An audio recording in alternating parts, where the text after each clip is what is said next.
slow heartbeats, looking at the message as if it were a coiled viper. She willed her limbs to take her body closer, but simply couldn't summon the courage to reach forward. A maid could walk in at any moment, or even Catherine's husband.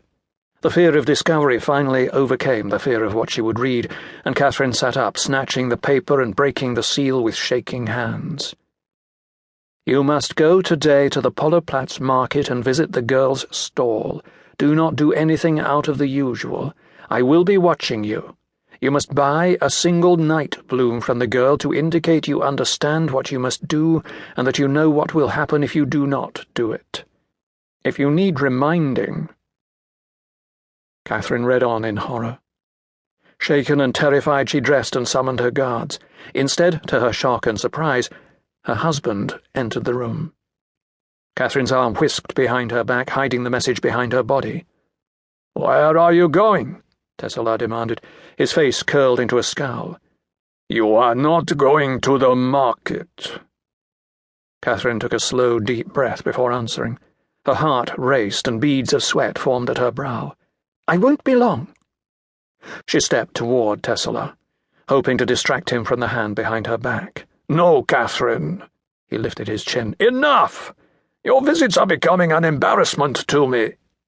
"Husband, please," Catherine implored. "Just this once." "Husband?" Tesla raised an eyebrow. "You must really want to go this time." "No, Catherine, I forbid it. The High Lord's wife is not some simple woman of the fields who can associate with all manner of folk."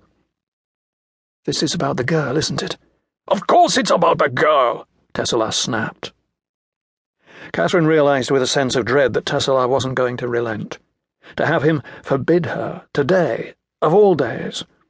The thought of what would happen if she didn't follow the instructions in the message sickened her. He was fully capable of carrying out every threat he had listed. "I understand," Catherine nodded. Moisture burned behind her eyes. "You don't want me to see her any more. I will go just this once and say goodbye." "No," Tesla said. "Obey me in this, and I will see that you prosper in the position you have. You have a life of comfort, Catherine, and I know you do not wish to have the court know that you are out of my favor. Do you understand what I am saying? As a High Lord's wife, you have access to privilege, but only at my discretion. Do you wish to lose that access?" Catherine looked at the ground. "No." "Good," Tesla nodded. "Spend the day in your chambers. I will see you at dinner." Catherine looked at Tesla with despair. "Yes, my lord." As soon as he left the room, Catherine threw a maid's winter coat over her dress. She knew secret routes out of the Crystal Palace, ways that even Tesla didn't know. Less than an hour later, Catherine had left the palace and crossed the river, walking in the direction of the Pollerplatz. "Excuse me," it was a woman's voice, bringing her back to the bustling market. "Are you well?" The merchant, a seller of elegant enchanted jewelry, had one hand hesitantly resting on Catherine's shoulder. The human gesture touched something inside Catherine, and she almost broke down then and there. "I'm fine," Catherine said. The merchant drew back. "Of course, my lady." She removed her hand as if she'd burned it. "My apologies for being so forward." "Please," Catherine softened her tone. "What is the fastest route to the flower market?" "Why, you're not far. It's just another 2 blocks ahead, out in the open square, through the restricted section." "Thank you." Catherine pressed a coin into the woman's palm. The merchant looked at it and frowned, but she put the coin away. Catherine followed a short alley to the market's heart. Bright colours were everywhere.